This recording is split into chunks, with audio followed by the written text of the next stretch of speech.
Hello everyone, I am Hardik Sheta from Saraswat international academy Vapi. आज हम standard 11 subject physics chapter number 4 motion in a plane को आगे बढ़ाते हैं। तो आज स्टार्ट करेंगे एग्जाम्पल 4.1 से। क्वेश्चन है, rain is falling vertically with a speed of 35 metre per second. Okay, तो यहाँ पे आपको एक एरो करके दिखाया हुआ है डायरेक्शन ऑफ रेन। ठीक है, नीचे की ओर है, वर्टिकली डाउनवर्ड। क्लियर। और रेन की स्पीड क्या है? 35 metre per second. Wind starts blowing after some time with a speed of 12 metre per second in east to west direction. इस तरफ ईस्ट होगी और इस तरफ वेस्ट, तो टूवर्ड्स वेस्ट आपको विंड मिल रहा है और विंड की स्पीड है 12 मीटर पर सेकेंड। ठीक है, in which direction should a boy wait in which direction should a boy waiting at a bus stop hold is umbrella. समझो कि बारिश आपके और इधर से आ रही है, तो आपकी अम्ब्रेला कुछ इस तरफ होगी ना।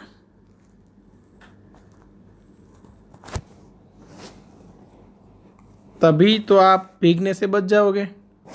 तो आपको ये वर्टिकल डायरेक्शन है, उसके साथ ये एंगल कितना बना के रखना है अम्ब्रेला का, वो फाइंड करना है।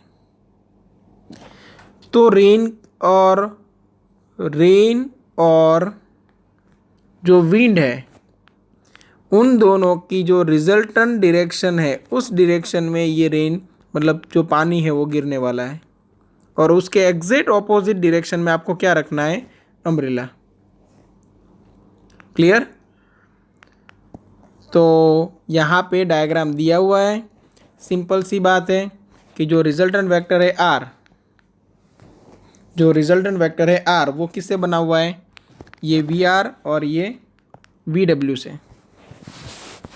तो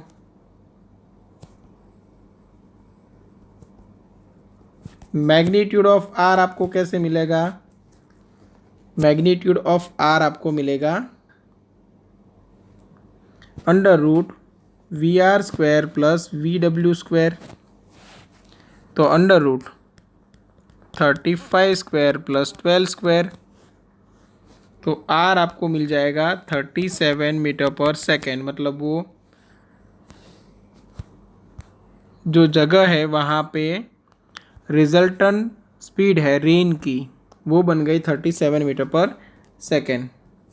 अब देखते हैं एंगल विथ वर्टिकल डायरेक्शन। ठीक है, अब टेन थीटा देखो यहाँ पे डायग्राम में, यहाँ पे थीटा लिया हुआ है। ठीक है, और बारिश है वो इस डायरेक्शन में गिर रही है। क्यों? क्योंकि अभी कॉम्बिनेशन है, मतलब वाटर की स्पीड तो है ही, विंड की स्पीड भी है, और दोनों के रिजल्टेंट डायरेक्शन में है रेन की स्पीड आपको मिलेगी, और आपको एग्जैक्ट ऑपोजिट डायरेक्शन में अम्ब्रेला रखनी है। तो ये एंगल भी क्या बनेगा? थीटा। देखो यहाँ पे आप मैं ऐसे ड्रॉ करूँ वर्टिकल लाइन, तो ये एंगल भी क्या बनेगा? थीटा। ठीक है, तो वही मुझे फाइंड करना है। अब टेन थीटा इक्वल टू क्या होता है? Opposite side upon adjacent side. Opposite side मतलब ये साइड कौन सी है? V W. ओके, मतलब वेलोसिटी ऑफ विंड। और एडजेसेंट साइड मतलब ये कौन सी है? Velocity of rain. तो वी डब्ल्यू डिवाइड बाई क्या आएगा? V R. तो tan theta equal to V W divide by V R. अब वी डब्ल्यू क्या है? 12, वी आर क्या है? 35। तो ये मिल गया 0.343।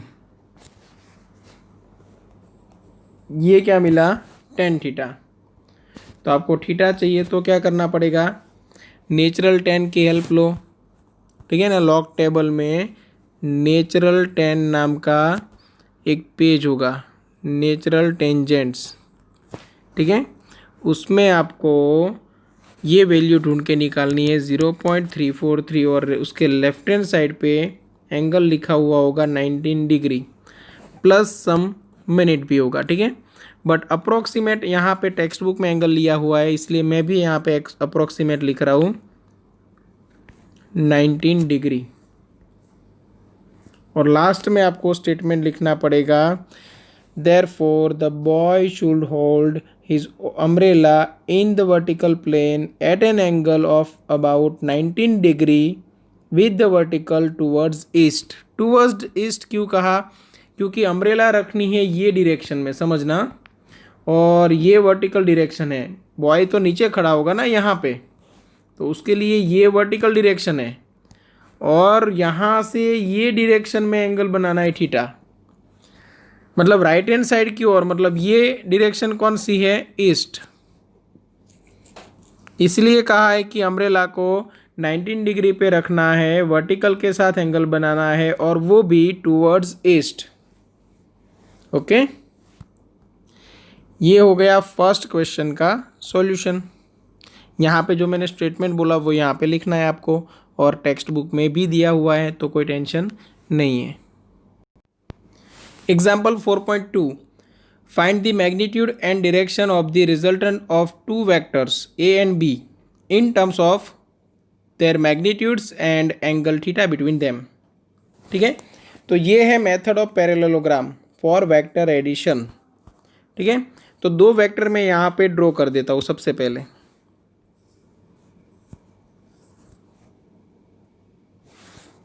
ये अच्छे से ड्रॉ नहीं हुए,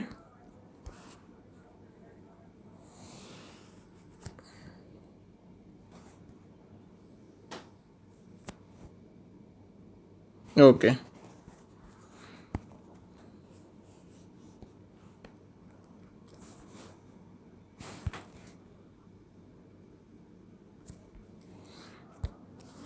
ठीक है, चलो, तो ये वाला जो वेक्टर है, ये वेक्टर ए है, यहाँ पे वेक्टर बी है, और ये जो आपको एंगल दिया हुआ है वो एंगल है थीटा। ठीक है, अब समझो, मैंने जैसे बात की थी वैसे ही हम ये बी वेक्टर को कहीं पे भी एक्सटेंड कर सकते हैं। ठीक है, कहीं पे भी एक्सटेंड कर सकते हैं। तो मैंने ए वेक्टर से पैरेलल लाइन में एक वेक्टर ड्रॉ किया, सपोज ये पैरेलल लाइन ऐसे ड्रॉ कर दी, और ये पैरेलल लाइन ऐसे ड्रॉ कर दी। तो अगर मैं ये बी वेक्टर को उठा के इधर रखूँ तो भी सेम थिंग है ना, कोई चेंज तो नहीं होगा, क्योंकि मैंने वेक्टर है उसकी डायरेक्शन या मैग्नीट्यूड चेंज नहीं किया है। और जो आपको यहाँ पे रिजल्टेंट वेक्टर मिलेगा, रिजल्टेंट वेक्टर वो इस तरह मिलेगा, ये वेक्टर ए और वेक्टर बी दोनों का एडिशन होगा।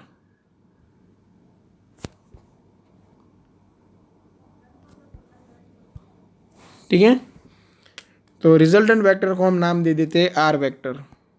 रिजल्टेंट वेक्टर का नाम है वेक्टर आर। ओके, अब समझो, ये जो वेक्टर है उसको भी मैं बी वेक्टर मान सकता हूँ। कहाँ से कहाँ तक? यहाँ से यहाँ तक, क्योंकि ये हमने इसी को यहाँ पे शिफ्ट किया हुआ है। ठीक है, चलो, तो मतलब ये मैं मान के चलता हूँ कि वेक्टर बी है। अब यहाँ पे हम एक्सटेंड करते हैं, और यहाँ पे तो ये एंगल क्या बनेगा? Exactly equal to theta. और ये एंगल अगर थीटा बन रहा है तो ये जो बी है उसका एडजेसेंट कंपोनेंट वो क्या बनेगा? B cos theta. और ये वाला कंपोनेंट बनेगा बी साइन थीटा, तो ये भी तो वही है। तो इस तरफ सामने वाला बना बी साइन थीटा। ठीक है, अभी हम एक काम करते हैं, सभी पॉइंट्स को नाम दे देते हैं। तो यहाँ पे ये O, यहाँ पे P, यहाँ पे Q, बाकी के नाम हमने यहाँ पे ऐसे ही दिए हुए, S और ये N। क्लियर? ओके, अब रिजल्टेंट वेक्टर R है वो क्या है? तो यहाँ से हम A तक आए, समझना अच्छे से, यहाँ से हम ए तक आए और यहाँ से इस तरफ आए बी तक, और दोनों का एडिशन कर दिया तो आर इक्वल टू क्या मिल गया, A plus B. R equal to मिल गया ए प्लस बी। ठीक है, तो इतना पता चला कि यहाँ पे जो आर वेक्टर है वो वेक्टर ए और वेक्टर बी का एडिशन है। क्लियर। अब यहाँ पे मुझे आर वेक्टर का मैग्नीट्यूड निकालना है। चलो, तो मैं सबसे पहले मेहनत करूँगा मैग्नीट्यूड के लिए। अब मैग्नीट्यूड मतलब यहाँ से यहाँ तक का डिस्टेंस निकालना है, तो पाइथागोरस की हेल्प ले सकते हैं। तो मैग्नीट्यूड के लिए क्या करेंगे, फॉर राइट एंगल ट्राइंगल कौन सा लेना है, O S N. O S N आप लिख सकते हो O S square equal to O N square plus S N square.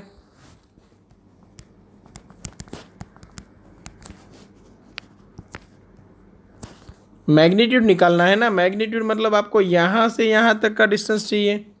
तो ये मैंने पूरा एक ट्राइंगल ले लिया, यहाँ पे 90 डिग्री एंगल बन रहा है, तो मैंने किया हाइपोटेनियस स्क्वायर मतलब आर स्क्वायर इक्वल टू क्या करना है, ये दोनों साइड के स्क्वायर का एडिशन। सिंपल है। ठीक है, चलो ओ एस मतलब आर, तो यहाँ पे मैंने लिख दिया आर स्क्वायर। अब ओ एन है वो दो मैग्नीट्यूड का एडिशन है, ए और ये बी कॉस थीटा। तो ओ एन की जगह पे मैंने लिख दिया A plus B cos theta whole square plus S N क्या है, बी साइन थीटा, तो एस एन बना B sine theta whole square. ठीक है, तो ये आर स्क्वायर इक्वल टू, यहाँ पे एक्सपांड करते हैं, A square plus B square cos square theta plus 2ab cos theta, ये एक ब्रैकेट का एक्सपांशन हुआ, प्लस आप लिख सकते हो B square sine square theta, है ना। तो ये R square equal to A square plus, अब समझो इन दोनों में से कॉमन क्या निकलेगा, बी स्क्वायर कॉमन, तो A square plus B square हम निकालते हैं कॉमन, अंदर क्या बचेगा, cos square theta plus sine square theta, और प्लस 2ab कॉस थीटा था उसको भूलना मत। अब cos square theta plus sine square theta equal to बन गया 1, तो ये आंसर आ गया A square plus B square plus 2ab cos theta. हमें आर स्क्वायर नहीं चाहिए, हमें चाहिए आर, तो दोनों तरफ रूट ले लो, तो R equal to under root A square plus B square plus 2ab cos theta होगा। तो क्वेश्चन में हमें बोला गया था दो चीज़ों के लिए, एक मैग्नीट्यूड फाइंड करना था और दूसरा एक आपको मैग्नीट्यूड फाइंड करना था और दूसरा था डायरेक्शन। एक काम हो गया। चलो अभी डायरेक्शन के लिए क्या करेंगे, तो वो काम कर देते हैं।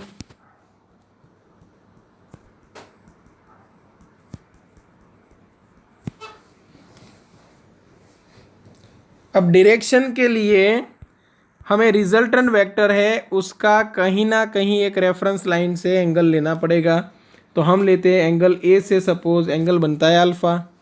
अब वो अल्फ़ा ढूंढ के निकालना है हमें। अब अल्फ़ा के लिए क्या कर सकते हो, सिंपल सी बात है, tan alpha equal to opposite side upon adjacent side. Opposite side मतलब एस एन, एडजेसेंट मतलब ओ एन। दिख रहा है ना ये ट्राइंगल, उसमें हमने क्या किया है, tan alpha equal to opposite upon adjacent side. Okay, तो S N divide by O N.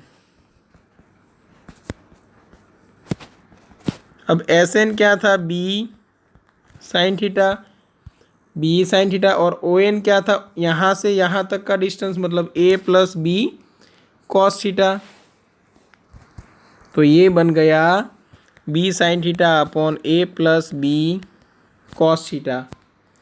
यहाँ से हमें मिल जाएगी डायरेक्शन, मतलब अल्फ़ा की वैल्यू। आपके दोनों काम हो चुके हैं। Clear? B sine theta divide by A plus B cos theta. चलो, तो ये हो गया इक्वेशन 1।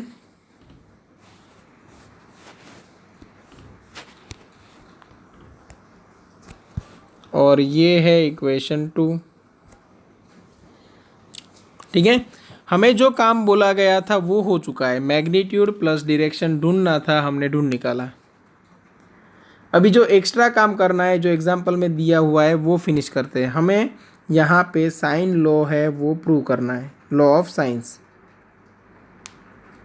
ठीक है, अब उसके लिए डायग्राम में हम एक चीज़ और ध्यान में लेते हैं। हम डायग्राम में यहाँ पे एक नॉर्मल लाइन ड्रॉ करते हैं। यहाँ पे देखो, दिख रहा होगा आपको। और यहाँ पे जो इंटरसेक्टिंग पॉइंट है उसको नाम दे देते हैं एम। तो ये कौन सा एंगल बनेगा? 90 degree. Same way opposite side भी, यहाँ पे भी 90 डिग्री। क्लियर? और मान के चलते हैं कि यहाँ पे जो एंगल बन रहा है, ये एंगल, ये कौन सा एंगल है? बीटा। ठीक है, बस अब डायग्राम में फिर से आ जाओ। फ्रॉम फिगर, ठीक है, फ्रॉम फिगर। अभी आपको रिलेशन निकालना है अल्फ़ा और थीटा और बीटा के बीच में, अल्फ़ा थीटा एंड बीटा। तो सबसे पहले लेते हैं अल्फ़ा एंड थीटा को। ठीक है, अल्फ़ा एंड थीटा को हम टारगेट करते हैं यहाँ पे। तो ये एस एन जो है वो उन दोनों के लिए कॉमन है। देखो, ये एस एन है वो थीटा के लिए भी ऑपोजिट साइड है और अल्फ़ा के लिए भी ऑपोजिट साइड है ना। और दोनों के लिए हाइपोटेनियस डिफरेंट हो सकते हैं, एडजेसेंट साइड भी सेम है। देखो, एडजेसेंट साइड में मतलब लेंथ डिफरेंट है। हाँ, ये प्रॉब्लम है। तो हम एक काम करते हैं, साइन थीटा और साइन अल्फ़ा की हेल्प लेते हैं। तो फ्रॉम फिगर हम क्या करते हैं, सबसे पहले साइन थीटा, कौन सा ट्राइंगल लिया वो हम इन ब्रैकेट लिख देंगे। चलो, sine theta equal to opposite upon hypotenuse. तो sine theta equal to opposite क्या रहेगा? B sine theta upon hypotenuse. Hypotenuse क्या रहेगा? बी। ठीक है ना। तो अपोजिट साइड को हम एस एन नाम दे देते हैं सिर्फ। तो sine theta equal to S N divide by B आएगा। ठीक है, तो यहाँ से एस एन डिस्टेंस क्या मिला हमें? B sine theta. Equation number 3।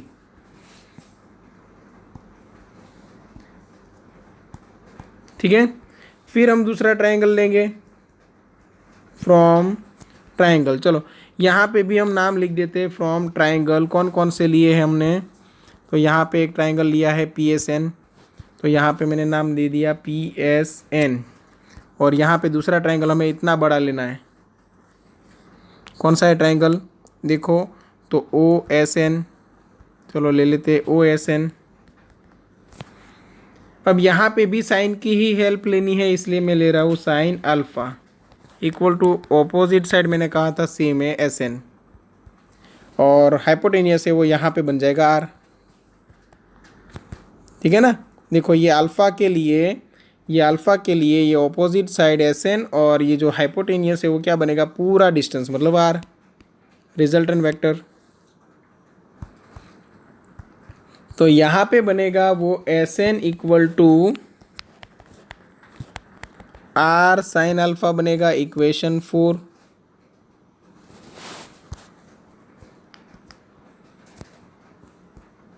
फिर आप क्या करोगे? Hence from equation 3 and equation 4। देखो, दोनों में लेफ्ट हैंड साइड सेम है तो राइट हैंड साइड भी सेम होनी चाहिए। मतलब B sine theta equal to R sine alpha, है ना। तो R sine alpha equal to लिख सकते हो बी साइन थीटा। तो R upon sine theta, R upon sine theta equal to क्या बनेगा, बी अपॉन साइन अल्फा। ये इक्वेशन नंबर 5, ठीक है। अब सेम ऐसा ही हमें करना है दूसरे दो एंगल के लिए। तो यहाँ पे लिखते हैं सिमिलरली। सिमिलरली यहाँ पे देखो क्या होगा, सिमिलरली यहाँ पे देखो क्या होगा कि ये जो पी एम है वो भी दोनों के लिए कॉमन है। कौन से दो के लिए, ये अल्फ़ा और बीटा के लिए, है ना। तो पी एम है वो दोनों के लिए ऑपोजिट साइड है। तो आप लिख सकते हो पी एम क्या होगा। तो सिमिलरली कौन कौन से ट्राइंगल लेने हैं, फ्रॉम ट्राइंगल, एक था ओ एम पी एंड दूसरा था ट्राइंगल एस एम पी, दोनों में एम पी कॉमन है। और जो एम पी डिस्टेंस है वो बनेगा एक के लिए, एम पी मतलब पी एम, जो भी नाम दे दो, ठीक है। पी एम डिस्टेंस बनेगा एक के लिए एक साइन अल्फ़ा और दूसरे के लिए बी साइन बीटा। कैसे समझो, सपोज आप ले रहे हो ये ट्राइंगल, ठीक है। अब इसके लिए आप साइन अल्फ़ा क्या लिखते हैं, ऑपोजिट अपॉन हाइपोटेनियस। अब ऑपोजिट क्या है, पी एम। अब यहाँ पे 90 डिग्री बन रहा है, मतलब ये जो डिस्टेंस है वो हाइपोटेनियस बना, कौन सा, ए। तो पी एम इक्वल टू क्या बना, ए साइन अल्फ़ा। देखो मैंने यहाँ पे लिखा हुआ होगा पी एम इक्वल टू क्या लिखा है, ए साइन अल्फ़ा। सेम वे अगर मैंने दूसरा ट्राइंगल यूज़ किया ये वाला, और अगर मैं साइन बीटा लिखने जाऊँ तो sine beta equal to opposite side तो पी एम ही रहेगी, बट जो हाइपोटेनियस है वो अभी कौन सा बनेगा, ये वाला, क्योंकि यहाँ पे 90 डिग्री है, ठीक है। और हाइपोटेनियस यहाँ पे बनेगा बी, तो P M equal to B sine beta भी लिख सकते हैं। इसलिए यहाँ पे लिखा है P M equal to A sine alpha और B sine beta. Hence A के डिवाइड बाय आप कर दो साइन बीटा और बी डिवाइड बाय कर दो साइन अल्फ़ा। तो ये दोनों सिमिलर हैं। तो ये इक्वेशन नंबर 5, सॉरी यहाँ पे इक्वेशन देना पड़ेगा, इक्वेशन नंबर 6। तो यहाँ पे लिखना है फ्रॉम इक्वेशन 5 एंड 6, सब कुछ एक साथ लिख लो, क्योंकि देखो 5 एंड 6 में एक स्टेप कॉमन आएगा, कौन सा है, B upon sine alpha, B upon sine alpha. मतलब ये दोनों अगर सेम है तो ये दोनों कंपलसरी सेम होने चाहिए। मतलब हम लिख सकते हैं R upon sine theta equal to A upon sine beta equal to B upon sine alpha,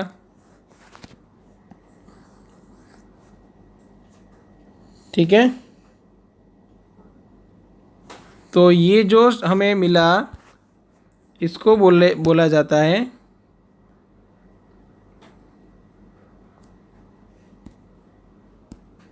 law of science,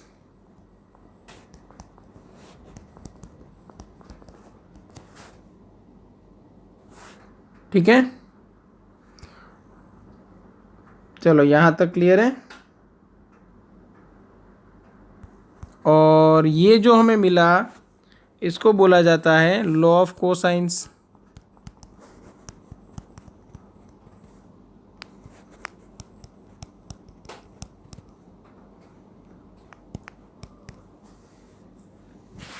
चलो यहाँ तक क्लियर होगा, ओके। तो ये पूरा अच्छे से याद रखना है, ऐसा लगे तो एक बार वीडियो रिपीट कर लेना तो अच्छे से समझ में आ जाएगा, ठीक है।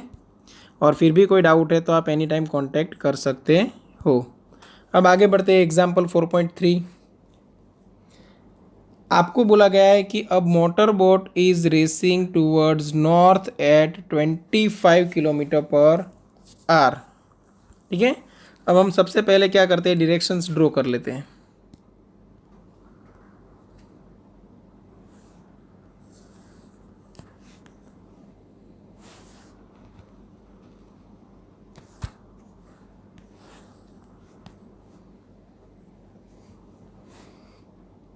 ठीक है,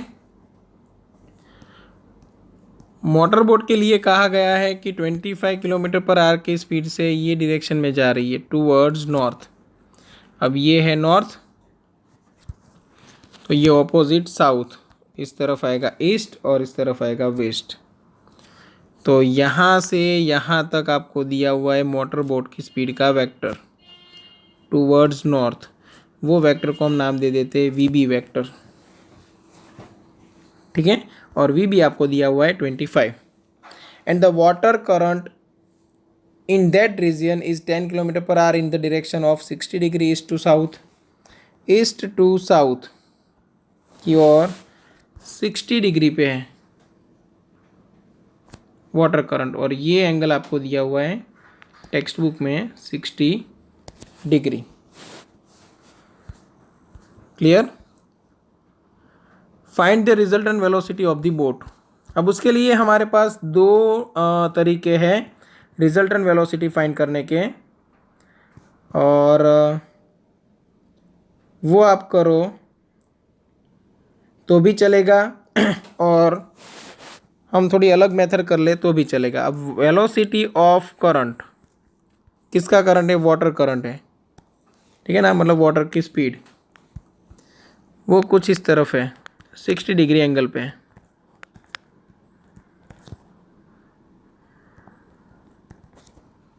ठीक है ना, तो हम यहाँ पे टेक्स्ट बुक की मेथड भी यूज़ कर सकते हैं और दूसरी मेथड यूज़ करनी है तो भी कर सकते हैं। अब टेक्स्ट बुक की मेथड क्या है वो समझ लो। अगर ये 60 डिग्री है तो ये कितना होगा, 120 डिग्री। तो सिंपल है, जो रिजल्टेंट वेक्टर आपको मिलेगा वो इन दोनों का स्क्वायर, मतलब V B square plus V C square plus 2 V C cos 120 करना है। क्लियर? और उसके डायरेक्शन डायरेक्शन के लिए आपको साइन रूल अप्लाई करना है। कैसे समझो, ये रिजल्टेंट डायरेक्शन है तो ये कौन सा होगा, सपोज एंगल फाई, और फाई एंगल आपको फाइंड करना है। तो फाई एंगल के लिए वो साइन रूल था वही लगा दो तो भी चलेगा। अब साइन रूल कैसे याद रखना है वो समझ लो, आर अपॉन साइन थीटा। समझना, ये जो आर है डिवाइड बाय आपने क्या किया है, साइन थीटा। फिर क्या किया है, तो A upon sine beta, B upon sine alpha, A upon sine beta और बी अपॉन साइन अल्फ़ा। ठीक है, तो अच्छे से याद रखना है, आर डिवाइड बाई जो कर रहे हो वो ए और बी के बीच में एंगल है, मतलब साइन थीटा है। ठीक है ना, हमारे पास तीन वेक्टर है, R vector, A vector, B vector. आर है वो रिजल्टेंट है। जब आर के नीचे लिख रहे हो तब एंगल लिखना है ए एंड बी के बीच में, मतलब आर अपॉन साइन थीटा, क्योंकि angle between A and B था साइन थीटा। वैसे ही जब ए डिवाइड बाय कर रहे हो तब आप क्या करोगे, जब आप ए डिवाइड बाय करोगे तब आपने यहाँ पे ए डिवाइड बाय किया था साइन बीटा। क्यों? क्योंकि यहाँ पे angle between R and B क्या है, देखो बीटा है ना।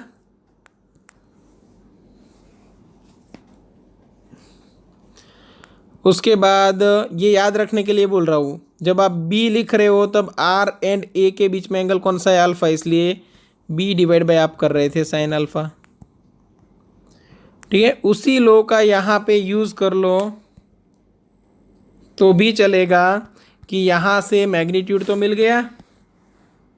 उसके बाद आप कर दोगे R upon sine theta equal to V C upon sine phi, और साइन फाई आपको मिल जाएगा।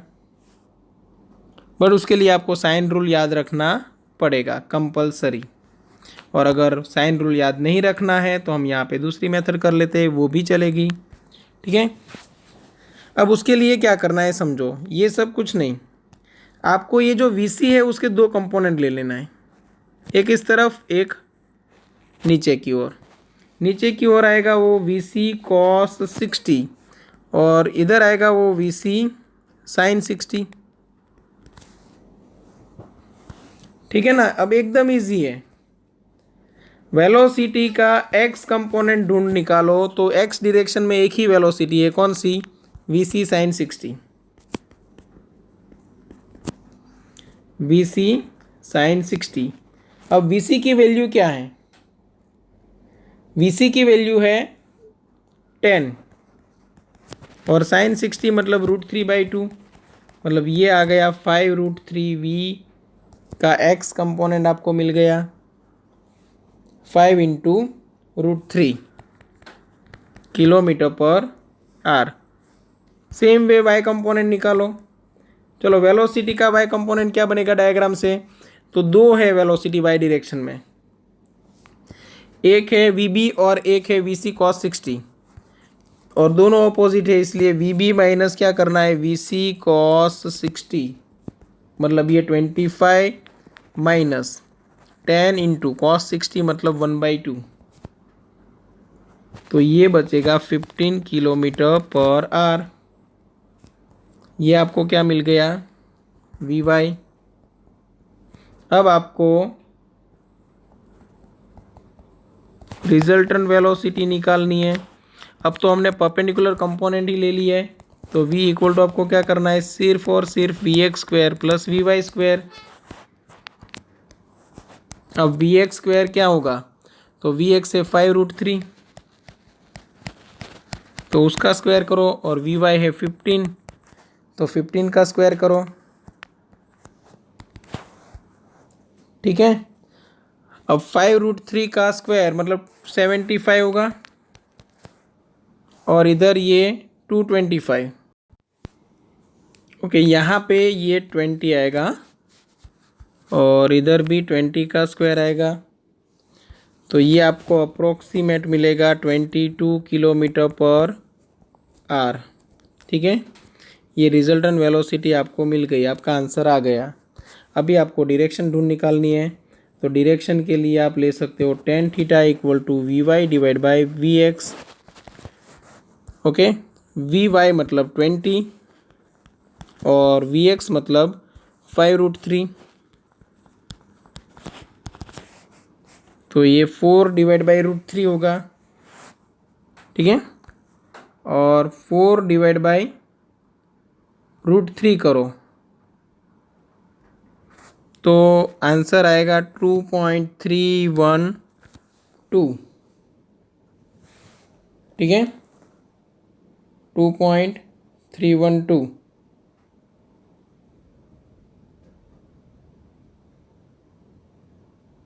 ओके, और ये आपको मिल रहा है tan थीटा। अब उसकी हेल्प से थीटा ढूंढ निकालो, नेचुरल tan की हेल्प से।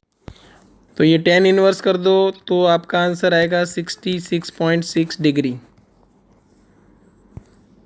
ओके, ये कौन सी डायरेक्शन के साथ है? तो ये है विथ ईस्ट डायरेक्शन, क्योंकि एक्स एक्सिस के साथ लिया ना। टेक्स्ट बुक में आपको आंसर दिया हुआ है वो विथ नॉर्थ डायरेक्शन है, मतलब तब आपको 90 माइनस थीटा करना पड़ेगा, तो आपका आंसर आ जाएगा 23.4 और यहाँ पे विथ नॉर्थ आएगा। ये कौन सी डायरेक्शन के साथ आया था? पहला आंसर ईस्ट के साथ, मतलब आप यहाँ तक लेके छोड़ दो तो भी चलेगा, फुल मार्क्स मिलेंगे, क्योंकि आप एंगल किसी भी एक्सिस के साथ रिप्रेजेंट कर सकते हो। ठीक है, चलो यहाँ तक रखते हैं, उसके बाद हम थियरीज को आगे बढ़ाएंगे। ओके, कोई डाउट है तो आप पूछ सकते हो। Thank you.